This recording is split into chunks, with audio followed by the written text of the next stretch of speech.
Good evening, and welcome to the Crypto Overnighter. I'm Nicodemus, and I will be your host as we take a look at the latest cryptocurrency news and analysis. So sit back, relax, and let's get started. And remember, none of this is financial advice. And it's 10 p.m. Pacific on Wednesday, August 30th, 2023.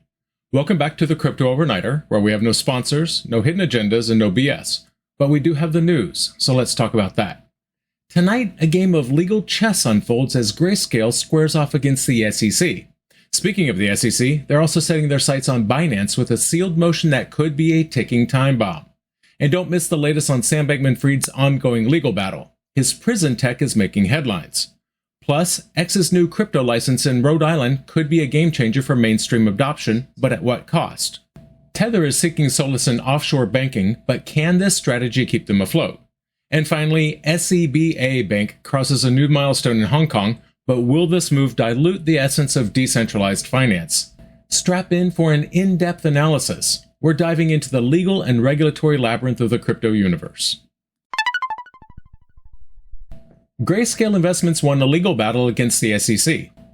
The U.S. Court of Appeals for the District of Columbia Circuit ruled the SEC's rejection of Grayscale's proposal to convert its Bitcoin trust into a spot Bitcoin ETF was, quote, arbitrary and capricious. The court ordered the SEC to review its decision. And keep in mind, that's all this means. It doesn't mean Grayscale is going to be allowed to convert the trust to a spot Bitcoin ETF. It doesn't mean that anybody is getting a spot Bitcoin ETF. It just means that the SEC has been told to reconsider their decision, keeping in mind the guidance from the court. So the SEC now has several options: appeal the decision, grant Grayscale's application, or come up with new objections. Grayscale applied to list its ETF on the New York Stock Exchange ACRA in October 2021. The SEC had denied the application, citing that the proposed ETF was not designed to prevent fraudulent and manipulative acts. That's despite the fact that the SEC had approved two Bitcoin futures ETFs, but rejected Grayscale's proposal. The court criticized the SEC for failing to explain why it offered two different treatments for similar products. Bitcoin's price spiked 5.4% following the news. The SEC has the next 45 days to request a hearing. If not, a final mandate will be issued detailing what happens next. The SEC has not yet approved a spot Bitcoin ETF. They've always cited concerns over fraud and manipulation. This is a monumental moment, not just for Grayscale, but for the entire crypto industry. The court's ruling exposes the SEC's inconsistent approach towards crypto-based financial products. It's a win for those who have long advocated for more accessible Bitcoin investment options. The SEC's arbitrary decision-making process has been laid bare, and they'll have to go back to the drawing board. But the SEC's troubles don't end with Grayscale. Their inconsistency and arbitrary decision-making are catching up to them in more ways than one, impacting not just corporate stakeholders, but also the political landscape. Enter Gary Gensler, the SEC chair, who's now finding himself in the hot seat. Gary Gensler is facing mounting pressure. Ripple's CEO and CLO have criticized the SEC for its legal setbacks. Congressman Warren Davidson has called for Gensler's removal. Davidson even filed legislation to restructure the SEC. In addition, the SEC's aggressive stance towards crypto companies, including Coinbase and Binance, has been noted. We'll be talking about the SEC and Binance here in a bit. The SEC is in a tight spot, and Gensler's leadership is under intense scrutiny. The recent court rulings are not just legal setbacks, they're a blow to the SEC's credibility. The agency's inconsistent treatment of similar products, like the ETFs based on Bitcoin futures and spot Bitcoin, has been called out. This isn't just a legal issue, it's a matter of public trust. Congressman Davidson's call to fire Gensler is not a lone voice. It's part of a growing chorus that questions the SEC's role and its approach to crypto regulation. The hashtag #FireGaryGensler is more than just a trending topic, it's a public sentiment. And it's not just about one man. It's about an agency seen as stifling innovation in the crypto space. The SEC is at a pivotal moment. Both their internal decisions and public perceptions are at stake. Whether it's the ruling on XRP or Grayscale or the growing discontent from within Congress, the SEC's got some hard choices to make, and fast. The SEC is at a crossroads. Its decisions in the coming weeks will not only determine its relationship with the crypto industry, but also its standing as a regulatory body. The agency needs to decide if it will be the enabler of innovation or a roadblock. And for Gary Gensler, the clock is ticking. SEC might have lost to Grayscale, but they're not backing down. In fact, their next target might be even bigger. If you're following Binance, you're going to want to hear this. The SEC filed a motion against Binance. This move has raised eyebrows in the crypto community. John Reed Stark, a former SEC official, suggests this could mean a criminal investigation for Binance. Binance is already under scrutiny for alleged money laundering. The SEC has filed 37 submissions, including a proposed order and a declaration from SEC trial attorney Jennifer Farrar. Some legal experts speculate that the sealed motion could relate to an ongoing Department of Justice investigation. Stark suggests that the DOJ could be running an undercover investigation against Binance. The SEC's move could be aimed at protecting a witness or a company. Binance's native coin, BNB, gained about 3.2% in the last 24 hours. In addition to everything else, the SEC is claiming that BNB is a security due to Binance's high centralization. Now let's be clear, the SEC's sealed motion against Binance isn't just a legal hiccup.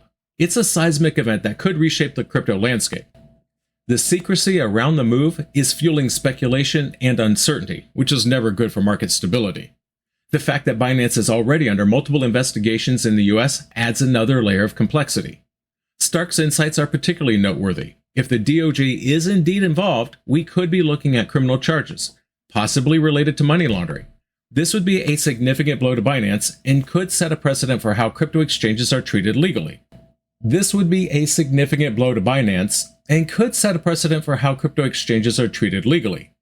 The SEC's decision to seal the motion could also be a strategic move to protect a witness or a company, which again points to the gravity of the situation. The impact on BNB is already visible with a 3.2% gain, possibly a market reaction to the uncertainty. Seems to me the SEC's sealed motion against Binance could be a game changer. It's not just Binance that should be worried, it's the entire crypto industry. The outcome of this case could set the tone for future regulatory actions, making it a pivotal moment in the ongoing tussle between crypto and centralized authorities. Speaking of legal battles, from corporate giants to individual entrepreneurs, no one is safe. Sam Bankman-Fried, once the face of FTX, is now under the DOJ's microscope. Let's see how he's faring. Federal prosecutors dispute Sam Bankman-Fried's claims about his prison tech. They say it's fair and not hindering his defense. The former CEO is in pretrial detention. SBF wanted an internet-enabled laptop and more access to a place to prepare his defense. Prosecutors say his tech restrictions are due to his alleged witness tampering. Now, he can use a non-internet laptop in Brooklyn's Metropolitan Detention Center. He also has limited access to an internet-enabled laptop at a Manhattan federal courthouse. Bankman-Fried's defense strategy is under scrutiny. He plans to argue that his lawyers approved alleged fraud at FTX. The DOJ calls this irrelevant without more details. Sam is facing multiple accounts of fraud. His bail was revoked after he tried to contact a witness and leaked another witness's diary. The DOJ also wants to ban all of Sam's proposed expert witnesses from testifying. The DOJ challenges Bankman-Fried's advice of counsel defense. They want more details to determine its relevance. Sam's legal team argues that he didn't intend to break any law. His lawyers assured him that he was within legal bounds. The DOJ questions how aware his lawyers were of his intent to misuse FTX customers' funds. Now, it looks to me like the DOJ's stance on Bankman-Fried's prison tech and his defense strategy is a clear signal. They're not pulling any punches. This case could set a precedent for how tech-savvy crypto entrepreneurs are treated by the U.S. legal system. The DOJ's aggressive approach could be a warning to the crypto industry. They're willing to go to great lengths to clamp down on what they perceive as financial misconduct. Sam's defense strategy is also noteworthy. The advice of counsel defense is a double-edged sword. It could exonerate him or implicate his legal team. This raises questions about the role of legal advisors in the crypto space. Are they enablers or gatekeepers? The revocation of Bankman-Fried's bail adds another layer of complexity. It shows that the DOJ is willing to use all the tools at their disposal. This includes leveraging technology restrictions as a form of control. It's a tactic that could be used against other internet-native crypto entrepreneurs in the future. The DOJ's actions against Bankman-Fried could have far-reaching implications. It's not just about one man's legal woes. It's a broader battle that could shape the future of the crypto industry in the US. And given the distrust many in the crypto community have for centralized authorities, the case is sure to fuel that sentiment. While some are struggling in court, others are navigating the regulatory maze with finesse. X, formerly Twitter, just got the green light in Rhode Island. Curious? Stick around and find out. Once known as Twitter, X secured a currency transmitter license in Rhode Island. This comes after similar licenses in Michigan, Missouri, and New Hampshire. The license lets X control virtual currency for others. That's a big step for X to offer crypto services like payments, trading, and wallets. Elon Musk, X's owner, has plans for the app to support crypto payments in the future. Right now, the app only supports fiat payments. X has been crypto-friendly, with features like Bitcoin tipping and NFT profile pictures. The platform could gain a new user base interested in virtual currency. It's not clear when crypto payments will be added to the app. Now, let's dig deeper. This move isn't just a regulatory checkbox, it's a strategic play. X is positioning itself as a one-stop shop for online needs, from social media to financial services. This license is a green light for X to dive into the crypto world, a space that's been eyed skeptically by regulators. It's a win for crypto enthusiasts, but raises questions about the role of big tech in financial services. Elon Musk's involvement is key. Known for his crypto enthusiasm, Musk is steering X towards becoming an everything app. This could be a game changer in how social media platforms integrate crypto services. It's not just about adding a new feature, it's about reshaping the platform's identity. The acquisition of these licenses is part of a broader strategy for X. It's not isolated to Rhode Island. They've secured licenses in other states too. This is a calculated move to venture into payments and financial services, areas traditionally dominated by financial institutions. So what does this mean for the crypto community? It's a step towards mainstream adoption, but it's also a move that could centralize crypto activities under one corporate umbrella. And given the general distrust of centralized entities, especially in the crypto community, this could be a double-edged sword. Now, X's Rhode Island license is more than just a permit. It's a statement of intent. It shows that X is serious about integrating crypto into his platform, but it also raises questions about centralization and the role of big tech in the financial sector. It's not just tech giants making moves, even stablecoins are seeking refuge. Tether has found a new home, but it's offshore. Is this a wise move? Let's find out. Tether, the issuer of the world's largest stablecoin, has partnered with privately held Britannia Bank Trust. This Bahamas-based bank is now processing dollar transfers for Tether. The exact date of this partnership remains undisclosed. Tether has been encouraging its clients to transfer money to Britannia's bank account. This move comes amidst increasing difficulties for crypto firms to secure U.S. banking partners due to regulatory scrutiny. Tether has been secretive about its banking relationships. The stablecoin issuer also has partners with Deltec Bank and Capital Union Bank, both based in the Bahamas. Tether's new banking alliance with Britannia Bank Trust is a significant move. It's not just about securing a reliable banking partner, it's a strategic play. Tether is deliberately distancing itself from U.S. financial institutions. Why? Because the U.S. government and its regulatory bodies have been clamping down on crypto. Tether is opting for offshore banks to maintain its operations and provide a sense of security to its users. Nick Carter from Castle Island Ventures even suggests that Tether's sketchy nature is a feature, not a bug. The company is designed to be remote from the U.S. government apparatus. This makes Tether sort of an, quote, unregulated global shadow bank, constantly running into regulatory issues, but also offering a haven for those who want to stay off of the U.S. radar. But let's not forget, Tether has its risks. Carter expects Tether to fail eventually. He prefers to use USDC, which he believes is more secure and more likely to receive regulatory blessings.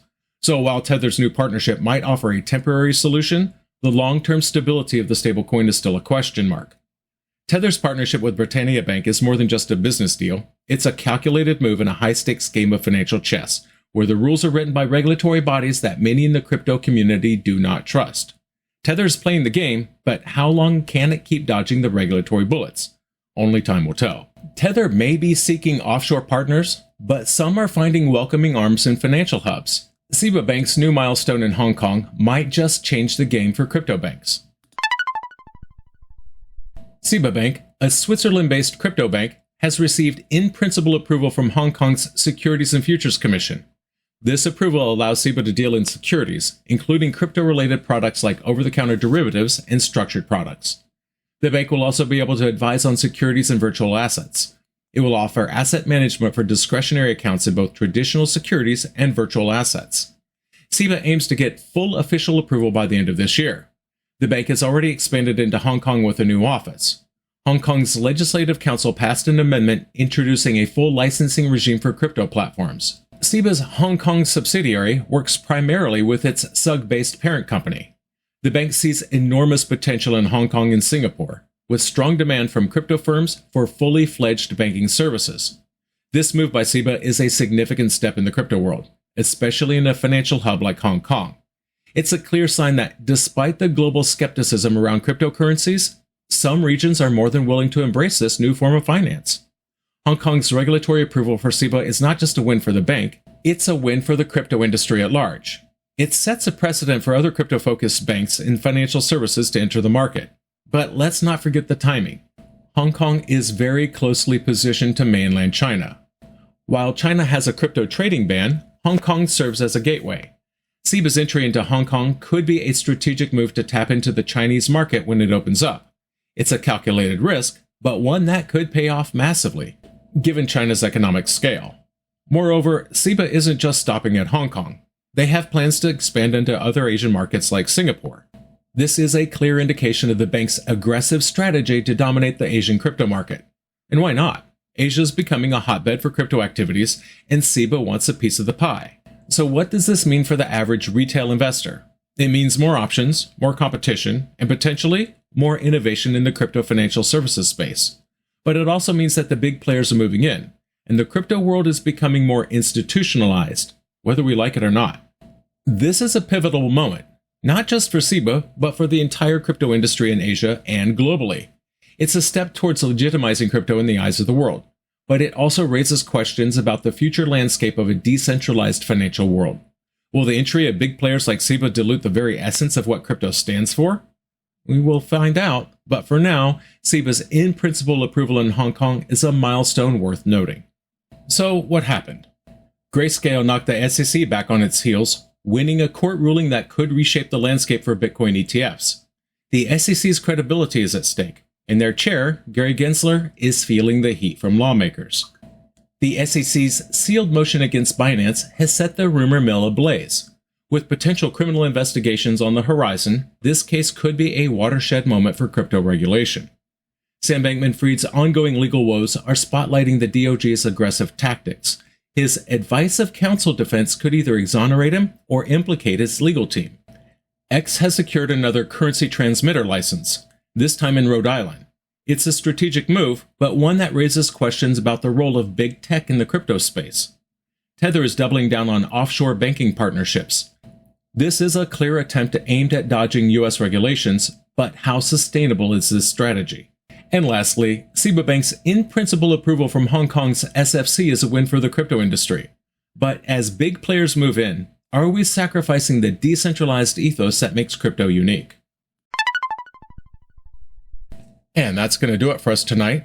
I want to thank you, my listeners, because when you stop listening, I will stop talking. If you enjoyed tonight's show, then please like, follow, subscribe, leave a rating, or maybe a review. And in the meantime, we'll see you tomorrow night.